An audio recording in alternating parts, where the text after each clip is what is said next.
You can't find a fighter, but I see it in you, so we gon' walk it out. Move mountains. We gon' walk it out and move mountains. And I'll rise like the day. I'll rise unafraid. I'll rise up. Hey class, welcome to another episode of Brand Academy. As always, my name is Brand. I'm Mr. Wynn's twin brother. And today, he's having me talk to you guys about chapter 8.7, vectors. Okay, the video will be broken into two parts, okay? First part is the notes, and second part is the second part of the notes. All right, let's get started. A vector is a directed segment. Okay, I'm gonna pause right there. We know what a segment is, right? A segment, right? It has two endpoints. And you can find the distance of a segment, right? You have the distance of a segment. But now, a vector is a directed segment. So it just has an arrow at the end, letting you know which way you're going to go. So a vector is a directed segment representing a quantity that has both magnitude and direction. Direction. So when we talk about magnitude, okay, magnitude really just means some type of quantity, okay? Some type of quantity, like the magnitude for a weight, like it's ounces, pounds, kilograms, right? There's a magnitude for distance, like feet, miles, and so forth. For our case, we'll be using length for our magnitude, okay? So for a magnitude for a vector, we talk about its length, aka the distance. And for direction, in terms of geometry, we're talking about the angle. Okay, so we're talking about distance and we're talking about angle when we talk about a vector. So in terms of notation, a vector can be written, and you can just zoom in here. There's basically an arrow sign here. You can do a half arrow if you want. So this symbol indicates that it's a vector where A is the initial point and B is the terminal. The word terminal means end. Okay, so initial point and end point. So for this case here, you can label this as a vector, point A, point B. So I can call this vector AB, boom, like that. Or I can give it a name and you can do a lowercase letter. So vector A. Okay, so again, if you name vectors, it's usually with a lowercase. Or you use the 2 points and you put a vector symbol on top. Okay, so now the magnitude, when we talk about the magnitude, aka the length, okay, we're talking about the length of the vector. You denote it with these, I guess you can call it absolute value signs, but it's just a notation for a magnitude. So the magnitude AB, that's how you read this. Magnitude AB is the length of the vector from its initial point to its terminal point. Terminal. Boom. The direction of a vector can be expressed as the angle that is formed with the horizontal or as a measurement between 0 degrees and 90 degrees. Okay, so we'll talk more about this. Again, direction is all about the angle that it forms with the horizontal line. Okay, please box or highlight that. Horizontal.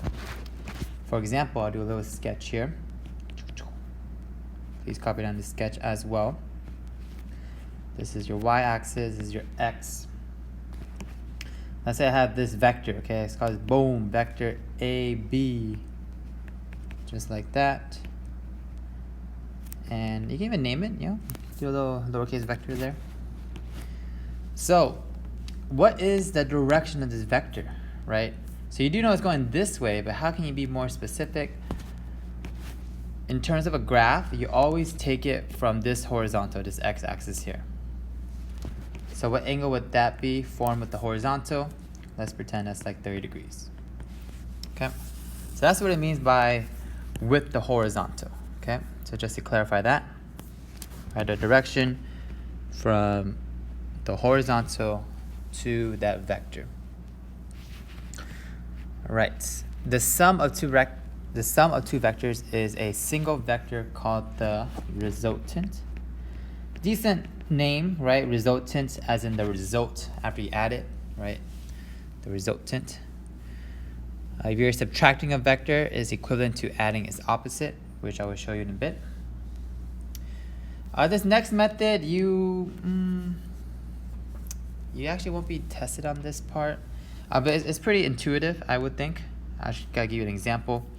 In terms of drawing a vector, right? So you have two vectors here, vector A and vector B. And I want you to perform vector A minus B. This example is already done for you here. So I can just let you know that the distance of this, right, it has a length, right? If you get a ruler, you can measure that. So you have that distance, boom, right here, vector A. I don't know why it's not accurate there. You have vector A. And then you're going to subtract vector B. Okay, so you have vector B here. So when you subtract, right, you got to go the opposite direction. So right now you're kind of going towards the right. Well, you need to kind of flip that here. So I'm going to try to flip it if I can. Nope. Oh, can I? Nope. Like that? Nope. Oh, guess I'll just kind of draw one over here. Gotta say it's like 1 centimeter, right? So that right there, this right here is what we call negative B. I'm gonna drag this out. So this is my negative B vector. So you're saying we're gonna go A vector minus the B. So once we're here, you go minus, oh shoot. This is a bad arrow. Boom. So this here is saying that if you perform this vector, you start here and you're going to end here. Okay? Which in the end, our resultant vector, whatever I call this vector A, purple is negative vector B. You can't just play, kind of connect. You just, what do you call it, connects? Is that the Lego toy thingy? So you connect it, and your resultant vector, let's put it in blue, your resultant will be here. So this is vector A minus vector B. Alright, so you have vector A, you copy that. When you subtract, you gotta go the opposite way. So you go backwards to your end here. So your resultant is from your beginning to your end.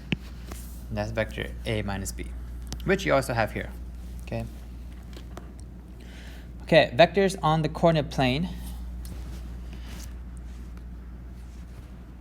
A vector in standard position is said to start at 0, 0.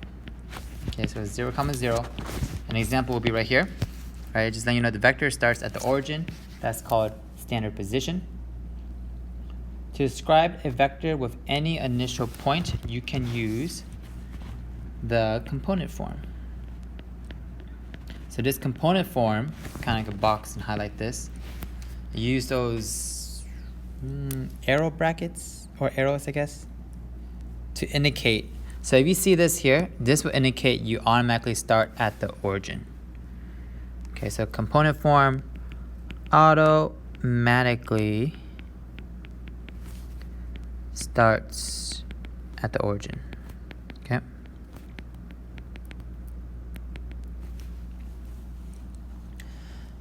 So this describes the vector in terms of the horizontal change, so basically x and y.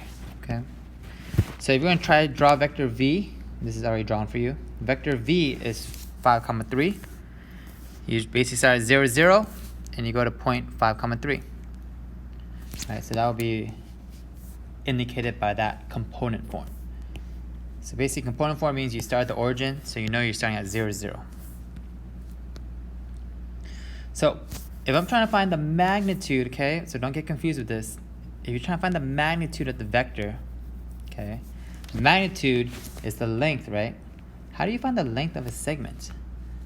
You have to use the distance formula, okay? Remember how I told you guys this is very important and that you should get a tattoo of it. Boom. x2 minus x1 quantity squared plus the quantity y2 minus y1 squared.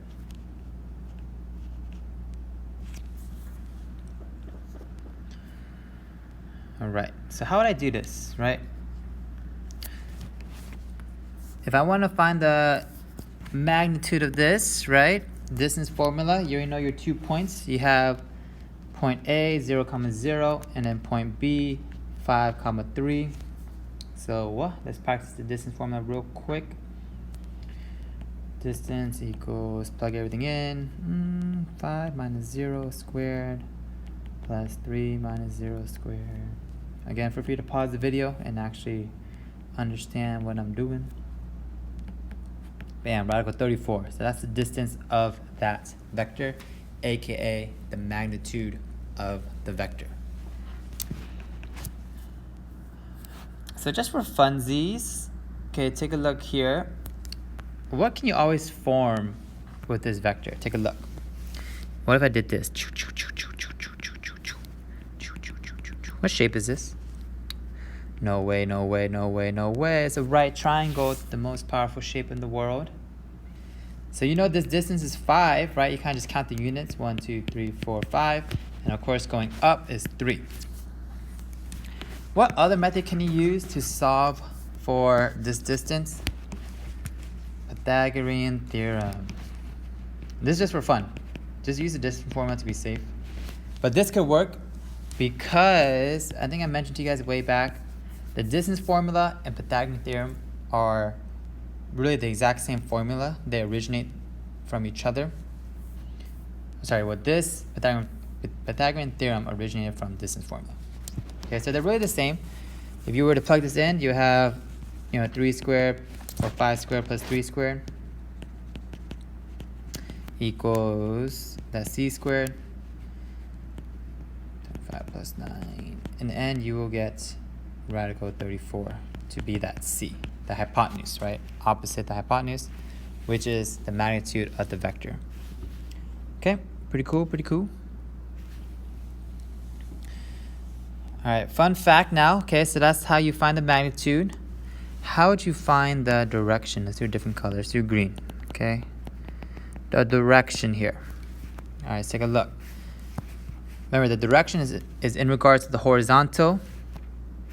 So it is a right triangle, right? So I can now use my SOHCAHTOA or SOHCAHTOA.